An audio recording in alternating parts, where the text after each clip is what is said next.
Planning a cruise vacation can be an exciting time, but those costs can add up quick. Want to know how to make the absolute most of your trip without breaking the bank? From early bird deals and kids sail free promotions to smart packing tips and insider tricks, we've got 15 essential hacks that will help you save big on your next cruise. Stick around to discover how you can plan an unforgettable cruise vacation while keeping your budget in check.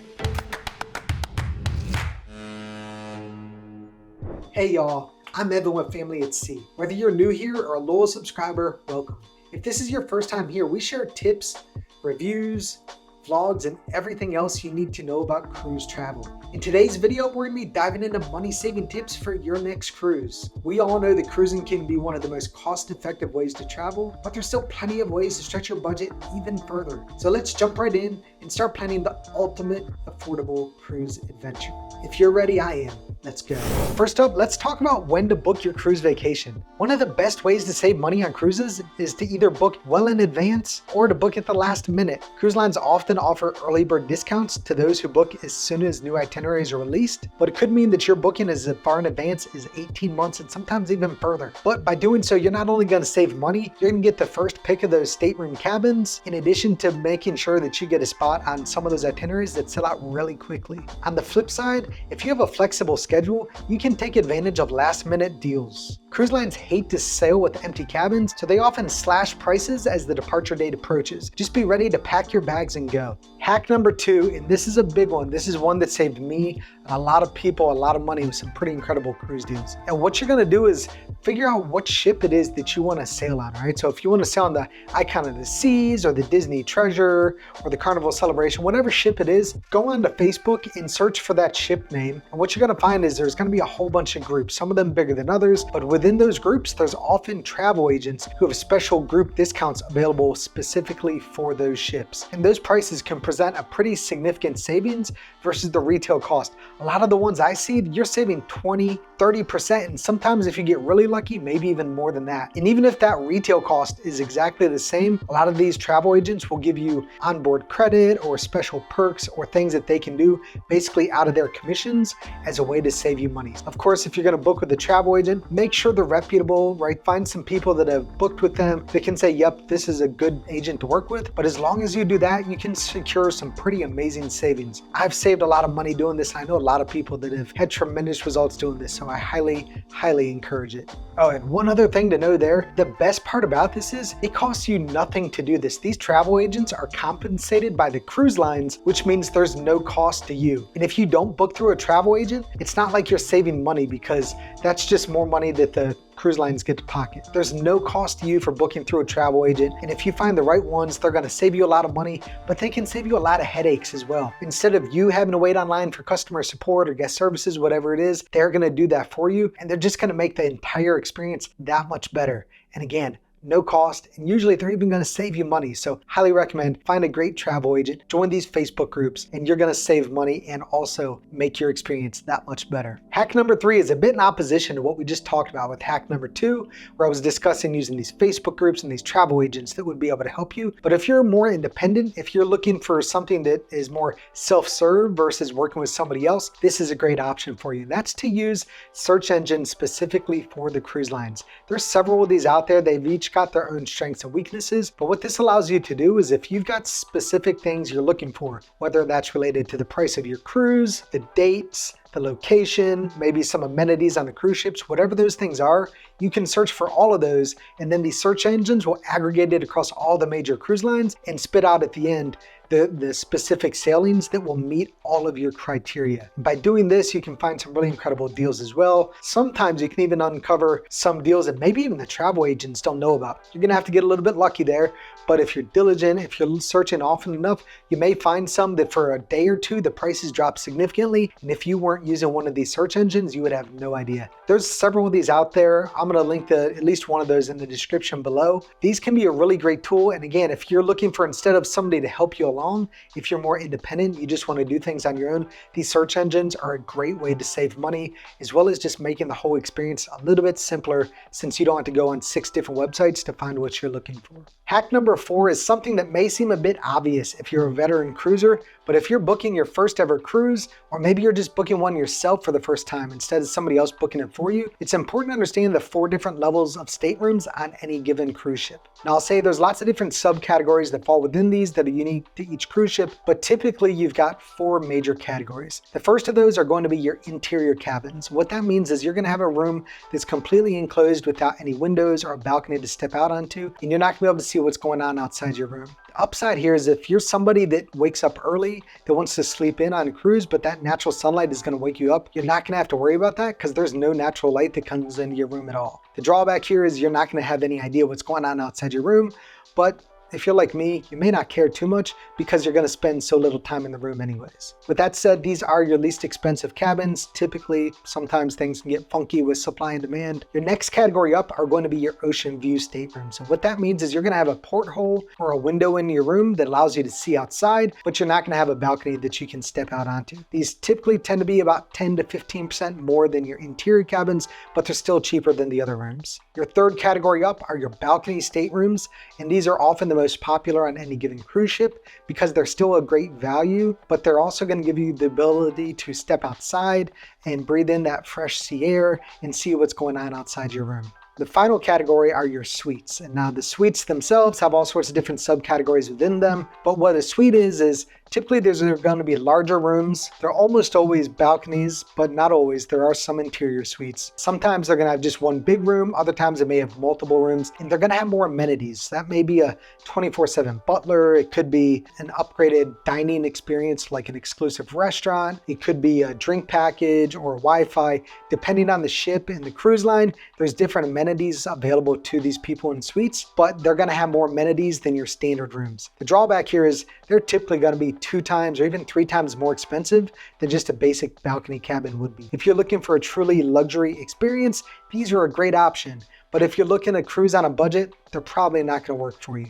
Hack number 5 is really an extension of what we talked about with those different stateroom categories in hack number 4. And that is, if you want an elevated cruise experience, but your budget doesn't afford it, one option available to you is to use the cruise line's upgrade program. So each of the different cruise lines have different names for this, whether it's Royal Up or Move Up or Upgrade Advantage with Norwegian. They've each got their own name, but essentially what this is if a cruise is not completely sold out, the cruise lines have a program that allows you to bid for an upgrade, which basically means for less than the retail cost of that price difference, you can put in a bid that says, hey, I'm not going to pay the full $2,000 to upgrade to this type of room, but I'm willing to pay an extra $500 per person, and maybe I get lucky. And sometimes you will get lucky. So some things to keep in mind there. Pretty much across the board, these prices are going to be based on per person for the first 2 people in the room. So if you bid $500, what that means is you're going to pay $500 for the first 2 people in your room. So really $1,000. But if you've got a third and a fourth staying in that room, it's still only $1,000.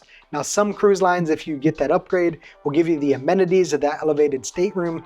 Others won't. So it's really important to do research to fully understand what exactly it is you're bidding on. But it is a great way to get a nicer room at a discounted rate compared to retail, but there's no guarantees. Sometimes you'll get lucky, other times you won't. But if you do want that elevated cruising experience without having to pay the full cost of it, using these upgrade programs is a great way to do that. Hack number 6 is to check the price of your cruise daily. Now you may be wondering, hey, I've already booked my cruise, I've already made my deposit. Why would I be checking the price even after I've made that deposit? And the reason is, if you notice, say you paid $2,000 for your cruise, and in 6 weeks you notice the price has gone down to $1,700, as long as you haven't made final payment yet, on the majority of the cruise lines out there, they'll actually match that new price. Now, sometimes you may get the price difference in the form of onboard credit. Other times they may just flat out match that new price. But most of the cruise lines out there, as long as you haven't made final payment, will give you that lower price. Something to keep in mind there, even if you had the money to pay for the full cruise right when you make that initial booking, once you've made final payment or you no longer have a balance, your price is fully locked in and you can't get that price adjusted. So I highly recommend, even if you do have the money, leave a small balance until the date of your final payment. So that way, if the price does drop, you can secure that new lower price. Keep in mind, you really need to keep a close eye on that final payment date, because if you don't make that final payment, you can actually lose your cruise. But as long as you keep an eye on that, I recommend leaving a small balance so that you can secure that new lower price if one does become available. Hack number 7 is to keep an eye out for kids sail free promotions. If you sail with young ones like we do, this can save you quite a bit of money on your cruise. And I'll say, if you found the perfect ship the perfect itinerary and the perfect dates and they're not offering this, what you can do is if it's one of the cruise lines that'll price match at a later date, you can go ahead and book it now. And then when they run that promotion, hopefully sometime between now and your final payment, you can call in and get that price adjusted. But if you do catch them while they're running these kids sale free promotions, you can save several $100s or even more depending on how many kids you have. So I highly recommend keep an active look for those kids sale free promotions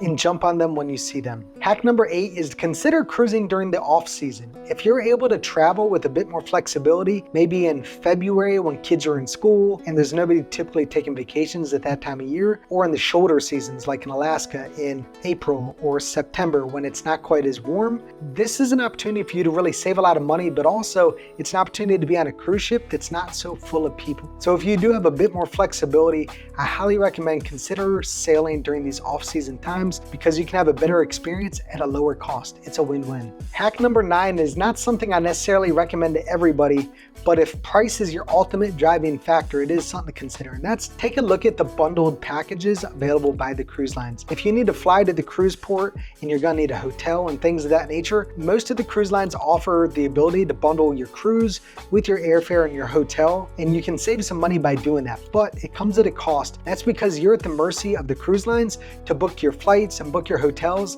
and you're not gonna have the flexibility to say, hey, I need to leave at this time on this airline because I want my loyalty points or whatever. You really gotta just go with, you're gonna say, hey, look, this is what I'm doing, this is how many of us there are, and they're gonna book it for you. So if you're willing to give up flexibility to save some money, these bundled options can be a good option for you. They're not something that we personally do, but if price is really the most important thing to you, it's something to consider. All right, hack number 10. We're nearly 2/3 of the way through this list. But before we get to this, a quick request. I know these are annoying, but I'm gonna do it anyways. Guys, a lot of hard work goes into creating all this content for you. And if you've gotten any value out of this, if you would please consider liking this video and subscribing to our channel. It'd mean the world to me. I would truly appreciate it. So if you do that, thank you. Let me know in the comments below so I can thank you again. But guys, it would truly make a huge difference. So one of the things you can do to save money on your cruise, if you don't get the drink package, is to bring your own drinks with you. Now you can't bring a keg or 75 cases of beer, whatever it may be, but on most of the cruise lines you can typically bring 1 bottle of wine as well as a 12-pack of soda or a 12-pack of waters. So it's not unlimited, but the fact that you can bring a bottle of wine per adult, or at least up to 2 adults in your room, plus a 12-pack of soda or a 12-pack of water per person, that can save you some money, right? Because if you figure a bottle of wine, you're probably looking at $30, $40 on the ship. So you got 2 of those, okay, now you saved $80. And maybe if it's an even nicer bottle of wine, maybe even more than that. 12 sodas, you figure if those are $3 a piece, you got 24 of them, 24 times 3, that's another $72. So right there, you've saved $150, right? Like, why would you not bring that with you? Now, I'll say not all the cruise lines will allow you to do this, so you do need to check the rules of your specific cruise line before you show up. But if they do allow it, it's a great way for you to save some money. Hack number 11. Prepay your gratuities. If you prepay your gratuities, you've really got 2 advantages. The first of these is if the price of those gratuities goes up between now and the time you sail, if you've prepaid them already,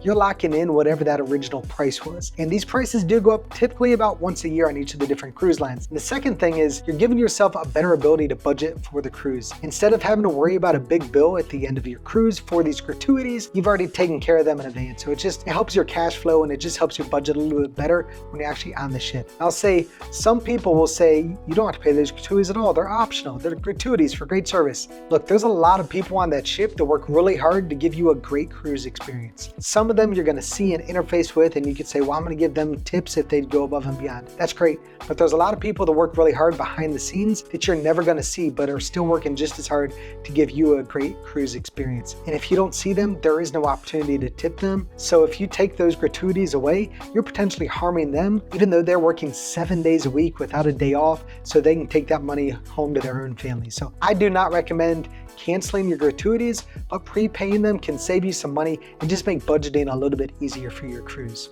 Hack number 12 is to take advantage of opportunities for onboard credits. There are going to be times where cruise lines will be running special promotions where if you book now, you can get additional onboard credit, or maybe your travel agent is offering onboard credit as an incentive to book through them. Whatever the case is, if you do get these onboard credits, they can be used for anything on the ship. You can use them for drinks, for specialty dining, you can use them for spa services, anything that's available to you on those cruise ships, you can use these onboard credits for. You can even typically use them in the casinos if you want to use them there as well. So I highly recommend keep an eye out for these opportunities for onboard credits. And if you see them, jump on them because they're not going to last for long. All right, lucky number 13. Hack number 13 is something that I'm pretty passionate about, and that is to book your excursions wisely. A lot of people will tell you the wise thing to do is to book an excursion through the cruise line. I disagree with that, and here's why. One, you're gonna save money by booking excursions with third parties outside the cruise line, but that by itself is not the entire reason I like to book third party excursions. Even bigger than the price difference is you're gonna have a better experience. And here's a great example of that. We were recently in Falmouth, Jamaica, had an amazing day there. We did 3 different excursions in a single day. And when we did our first excursion that day, we went to Dunn's River Falls and we climbed this amazingly beautiful, really breathtaking waterfall. We had already finished climbing the entire waterfall. We were walking back to our tour guide to proceed to location number 2, which was cliff diving at Blue Hole. And as we were leaving Dunn's River Falls, the cruise line excursion was just finally getting there as we were already finished. They were an hour or more behind us, just starting, when we were already going on to the second location. In addition to that, by getting there ahead of them, we were able to get through that experience so much quicker than they were able to. What we did in an hour probably took the people in that large group 2 hours, maybe even more. So by booking your own third-party excursions, you're gonna save money, you're gonna have a better experience because you're not gonna be herded around like cattle, and you're gonna be able to do more things. The only caveat there, keep an eye on things, right? If it takes you 45 minutes to get to your excursion location, just keep a mental note of like, okay, look, all aboard, which means the time that everybody needs to be back on the ship is say 4 p.m. I need to be back by 3 p.m. so I have an hour buffer there. I'm 45 minutes from the port, so therefore I need to leave by 2:15, or in our case, I'd probably call it 2 p.m. That way I've really got an hour and 15-minute buffer. But that's what we do, and we've been doing this for years on a lot of different cruises. We've never missed the ship. The people that advocate for booking the cruise line excursions are willing to give up better experiences and at a higher cost, just for the peace of mind of knowing that if they are late getting back, the ship's not gonna leave without them. But in my opinion, the odds of that happening are so minuscule, it's really not worth sacrificing a great excursion just to have the peace of mind for something that you probably don't need anyways. That's my 2 cents. If you're on the other side of that, I get it. It is perhaps easier to book it directly through the cruise lines because you don't have to find your own tour operators. Again, my opinion, you get a better experience, you save money, and honestly, you get better selections by doing these third-party excursions. So there it is. One of the most important and best ways to save money on any cruise, in my experience, is to book third-party excursions instead of booking them directly through the cruise lines. Hack number 14, we're coming down the home stretch, we're almost done. Hack number 14 is to pack wisely. And there's a few different things I mean by this. One, you don't have to pack 30 days of clothes for a 7-day sailing. Now, I know some of you are probably thinking, yeah, that's not gonna happen, but it's possible. And here's the thing, if you wear the same shorts or something like that more than once, nobody's gonna notice. And even if they do, you're never gonna see these people again, so who cares? But also, they've got laundry services available on the cruise ships. Some of them actually have self-laundry services available. Princess, I know, often has that, but most of them don't have that, but they'll still do laundry for you for a fee. If you have loyalty with the cruise line, you may actually be able to get a load done for free, but even if you have to pay, it's typically around $40 for pretty much all the clothes you're gonna need washed after 3 or 4 days for you and whoever else is with you. And that $40 is still less than the $55 for an additional bag on an airline, or that cost can actually go up quite a bit from there. And the other benefit you have here is you're gonna have more room to bring souvenirs home or whatever it may be. Another thing to consider here when packing is, are there things that you could bring from home that will save you money on the cruise? One of the things we like to bring with us is our own snorkel gear. We love snorkeling, and the reality is by bringing our own snorkel gear, one, we're gonna save money. So after we've done that maybe twice, we've probably saved whatever that snorkel gear cost us. But 2, the gear that we have for ourselves is so much better than the stuff you're gonna rent. You don't have to worry about somebody else using that same mouthpiece that you're using. You're gonna get higher quality equipment. If there's things like snorkel gear that you can bring with you, you can actually save money, especially if you're gonna be cruising multiple times. Consider how many clothes you're bringing. Do you need to bring 17 different pairs of whatever your vice is as far as clothing goes? And are there things that you can bring from home with you that will save you money on the cruise? We already talked earlier about bringing a bottle of wine and a 12-pack of soda or water, depending on the cruise line. That's another thing, definitely keep that in mind. But there may be other things that you can bring with you or not bring with you that'll save you money. Hack number 15, we're there. This is the last one, and this is a big one. And before we get there, one final request. I know I already did it once earlier in the video, but guys, if this video has been helpful, if it's brought you any value, maybe if you've just enjoyed hearing me talk, I don't know why that would be enjoyable, but if you have, would you consider giving this a like and subscribing to our channel? It means so much to me, truly. Let me know in the comments so I can thank you myself, but guys, it would mean the absolute world to me, so please like and subscribe. Hack number 15, our last one.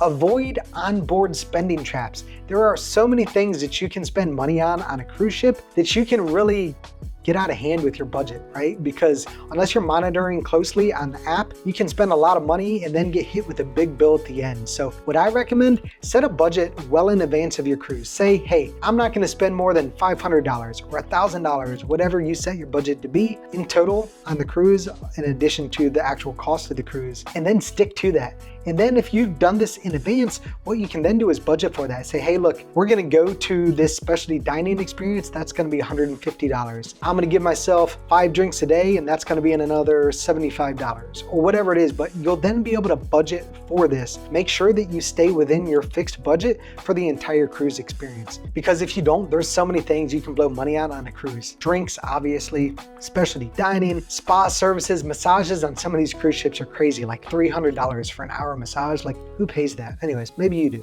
If you do, I certainly didn't mean any offense. It's just not worth that to me.